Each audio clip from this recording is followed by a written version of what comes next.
5 sejarah di sebalik logo studio filem terbesar dunia.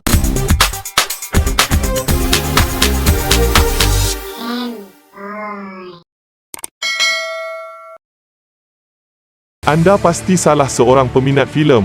Kalau tidak pun sekurang-kurangnya pernah menonton filem. Perasan tidak jika setiap kali sebelum bermulanya sebuah filem pasti akan ada visual atau animasi yang memaparkan logo studio-studio yang menghasilkan filem itu. Tidak semua studio mempunyai logo yang boleh dikatakan mampu membentuk pop culture, tetapi bagi 5 logo yang akan dikenalkan kepada ini memang tak dinafikan rekaan-rekaannya mempunyai visual yang mempunyai sejarah beratus tahun lamanya. Tahukah anda sedikit kisah di sebalik logo-logo studio filem terbesar dunia ini?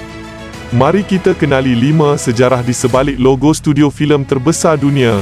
Nombor 5, Metro-Goldwyn-Mayer. Salah satu logo paling mudah diingati berikutan penggunaan singa hidup yang menjadi fokus kepada logo ini, iaitu singa ikonik ini sudah menghiasi logo MGM sejak tahun 1916 lagi. Apa nama singa itu? Secara rasminya singa itu dinamakan sebagai Leo. Tetapi setakat ini watak sebenar singa itu dimainkan oleh 7 ekor singa yang berlainan. Hanya satu sahaja yang boleh menghasilkan adegan seperti yang diinginkan, iaitu singa bernama Leo. Rekaan asal logo ini sebenarnya diinspirasikan oleh rekaan logo tempat di mana Howard Dietz, iaitu salah seorang pegawai pemasaran studio Columbia Pictures, belajar, iaitu Columbia University.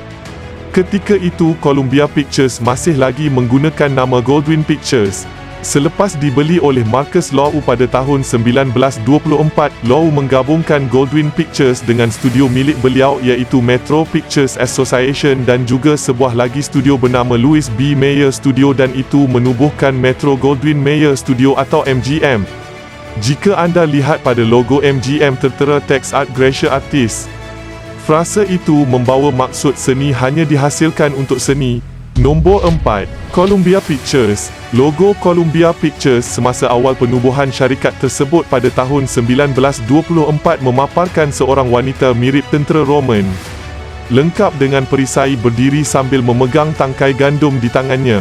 Hanya pada tahun 1926 logo Columbia Pictures mula memaparkan seorang wanita berdiri memegang obor di tangan kanannya.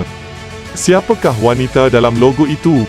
Beliau dinamakan sebagai Miss Columbia atau Lady Columbia, personifikasi budaya Amerika Syarikat dalam bentuk manusia.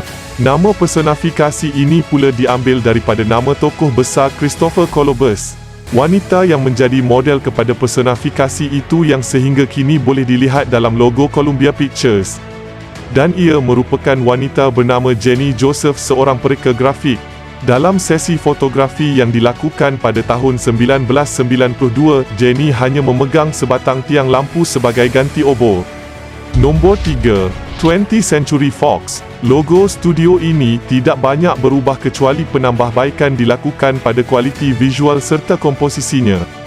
Direka oleh seorang animator bernama Emil Kose Jr. Berikutan ketiadaan teknologi komputer pada ketika itu, Emil menggunakan lukisan yang dibuat di atas kaca dan teknik gerak henti bagi menghasilkan pergerakan yang diingini.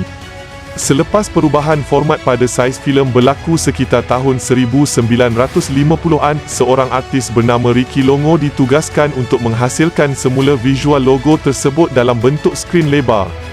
Filem Star Wars menjadi filem pertama di mana audio yang dimainkan ketika animasi logo itu terus bersambung dengan audio filem, menghasilkan kesan yang unik dan segar untuk peminat filem ketika itu.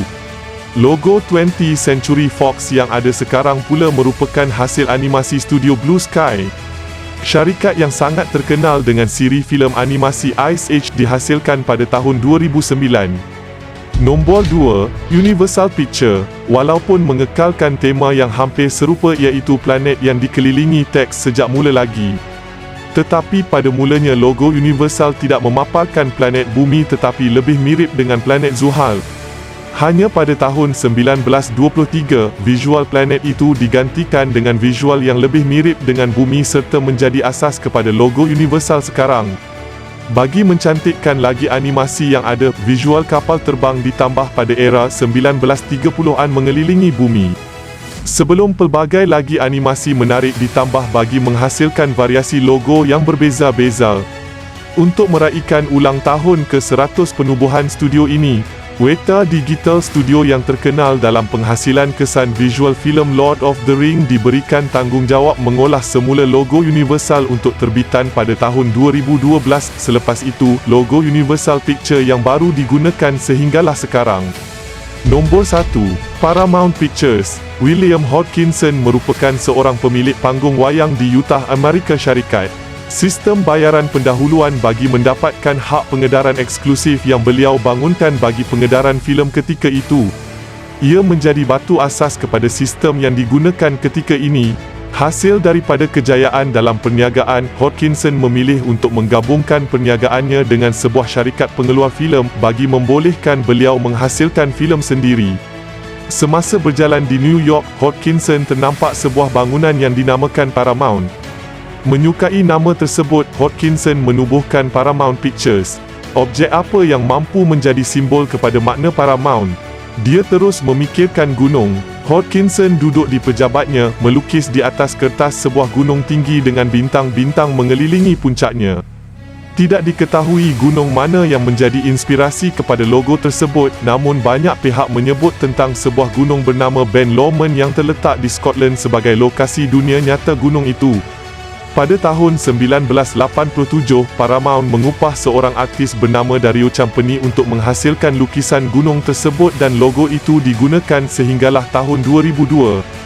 Hasil teknologi yang semakin canggih membolehkan logo ikonik ini dihasilkan menggunakan komputer dengan kesan visual yang lebih terperinci.